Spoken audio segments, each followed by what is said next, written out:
You probably want to start your own podcast. And I hate to break it to you, you likely will stop before you even reach episode 10. Not because you're bad at making content or even that you're bad at podcasting. It's a lot of work and in the beginning for little results. My name's Jesse, and today I'm joined by my son, Eli. And this is podcast number 5 for the mobile podcast trailer. And as of today, as of right now, I have 8 subscribers. And I have a trailer where the intent is for us to podcast out of. And the intent is for us to start hosting small business owners in this space for their own podcasts. And today, I am talking directly to you guys about starting your own podcast.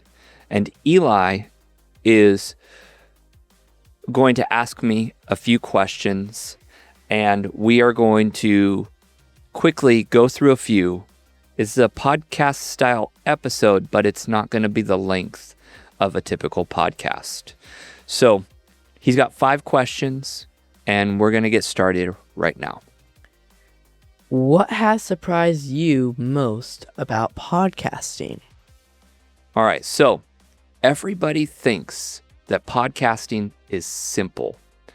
And honestly, it's one of the more difficult content creation strategies. And the reason why is because it's not just uploading to YouTube.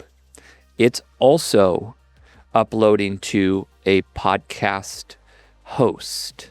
So, for example, I'm using Buzzsprout.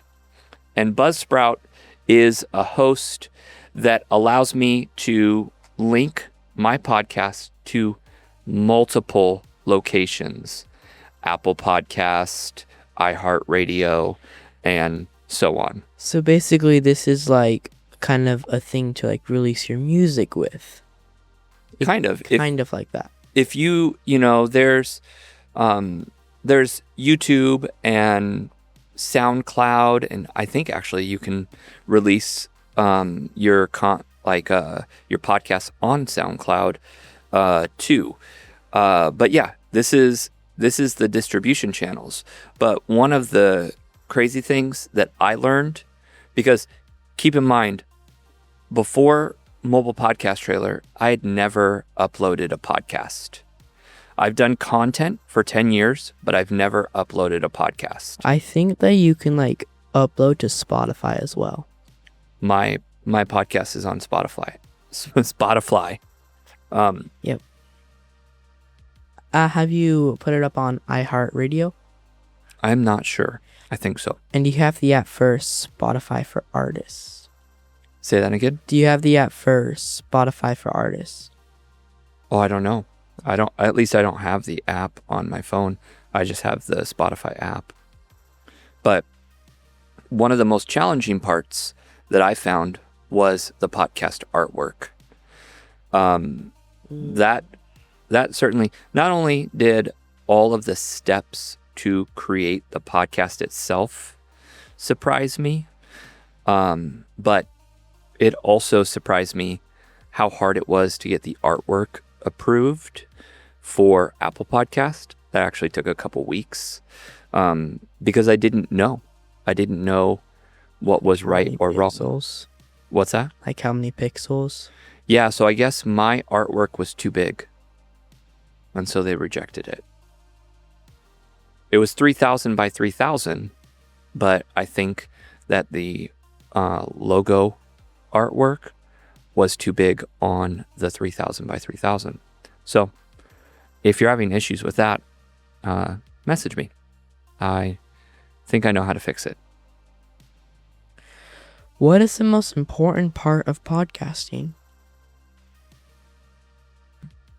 So the most important part of podcasting, in my opinion, is your audio quality. And this is actually pretty typical of anything when it's related to video.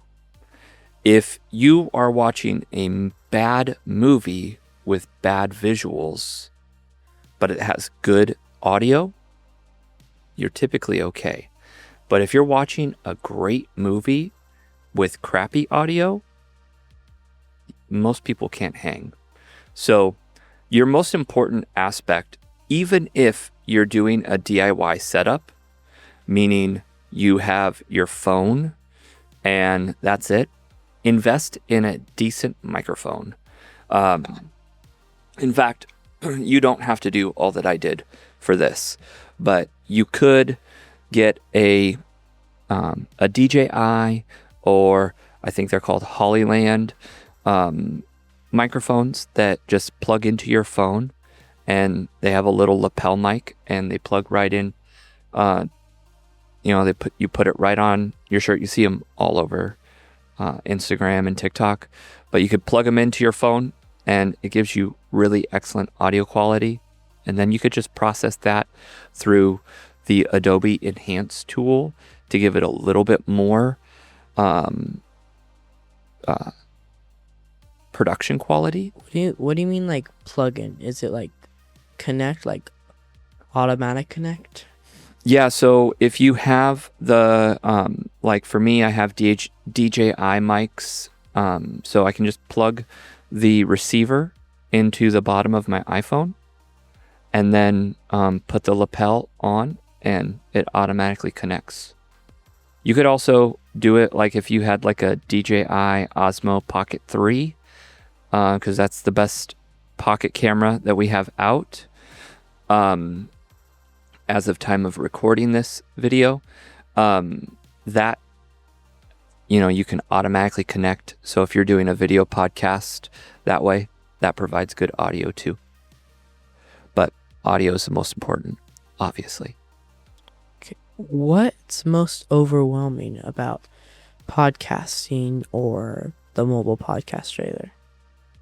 I would say the setup of everything. And the most important part of podcasting or even any type of content creation is limiting the friction it takes to start creating your videos. So one of the great things about the mobile podcast trailer is that it's always set up for me. So it makes it really simple for me to come out and record a video real quick. And I would say most people, if you have to set up your camera, your microphone, your lights, all of that, it makes it really difficult to then get into the actual video creation. And so if you can reduce the amount of friction, so that way you're not overwhelmed when it comes to producing the content, and you can go ahead, start recording right away. That would be probably the most important. Okay. What's the purpose of mobile podcast trailer and your business? So the purpose and the core value of mobile podcast trailer is creating content, or I should say helping small business owners create high quality content quickly. So when we're in a scenario where we're creating content, it's always well lit, set up, and ready for my clients, so that way it's easy for them to say yes every single time. So over the last 10 years, my business has been in content creation for small businesses, and as the way that I'll say it is, I essentially am a coach to my clients. Why does it have a mute symbol? That's for the TV. Okay. So I'm a coach for my clients, not in a sense where I'm like motivating them, but I'm there to encourage them to film. I help them when I show up to a job site. I'm looking at what content we could create, what topics we can cover, and all of those things. So really what it is I'm a coach to help small business owners create content. Okay. What can make or break your podcast? So the most important piece that's going to make or break your podcast, and really any type of content creation, is going to be consistency. Now, in the beginning, for most of my clients, I will encourage a 1 video a week or 2 video a week strategy. And the reason why I do this is not because they need to do it for followers or subscribers. They need to do it for themselves. Because when you're building a content library, you want the most amount of content quickly. And so when you are doing 2 videos a week, you can get to 52 videos in 6 months. And at 52 videos, you'll start to see traction. And that's one of the things here is we're 5 videos in to the mobile podcast trailer. So I have almost no views. Like I said, almost no subscribers, but I am extremely thankful for the 8 that I do have, even though the 8 might be you and me and my friend Matt and maybe Jocelyn. So that's like 4 people that are just in my immediate circle. But the thing is that at the root of this, the most important thing is to get to, I say, 52 videos before you really start to see a real solid push. And that even comes for short form content and long form content. 52 videos is a good measure. You get to start to see where you can make tweaks and stuff. But really, I would say the most important element is consistency. Yeah, I stopped posting on my garden channel for a while. And then I posted again and it actually didn't do too well. And then I posted like 10 videos that day when I started posting them again. And like a lot of them, like 7 of them got like 20 to 40 views. And then 3 others one got like 1,500 views, one got like 800, and another got like 470. So like out of every like 10 videos, 2 to 3 will like actually do okay. That's interesting, right? Like looking at kind of the way everything works, you don't know what's going to tip the scale. You don't know what's going to be your tipping point. Yeah. And it's really important for you to understand that, especially in the game of content creation, because like over the last 6 years, I've created over, 2,000 videos for my clients, and only one of my clients is sitting at over 1 million views. Almost 2 million views. Is that AFT? Yeah. So, and one of my videos is at like 70,000 views or something like that. And that's one with me on it. Oh. So. Yeah, I've posted I think 81 videos and I have 72 subscribers and almost 50,000 views. But my best video got 2,300 views. I haven't even broken 2,500 yet. Well, dude, that's sweet. You have to look at all of this as a win. Yeah. Going for like 5K sometime soon. Yeah. Well, the idea goes back to consistency. Yeah. If you stay consistent on your channels that you want to, grow and get better at. Yeah. then it's a numbers game. And this is actually true about any area that you go into. When I was working for GoDaddy, I was making like 500 phone calls every day.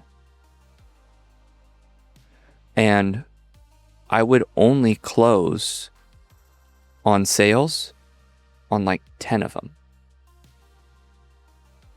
But those 10 would be high ticket things. So if you make enough videos, eventually something's going to happen.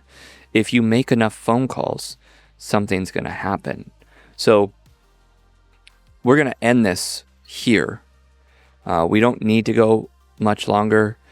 But the thing is that really what it comes down to is consistency and good audio. You could almost have crappy video and awesome audio and a great topic, and your videos will do well. So remember to stay consistent. Try to get better with every single upload. That's what we're trying to do here. And if you have any questions, you want to ask, if you have any questions and you want to comment below any of those questions, drop them down below. I appreciate you. Eli appreciates you. And I hope you guys have a great day.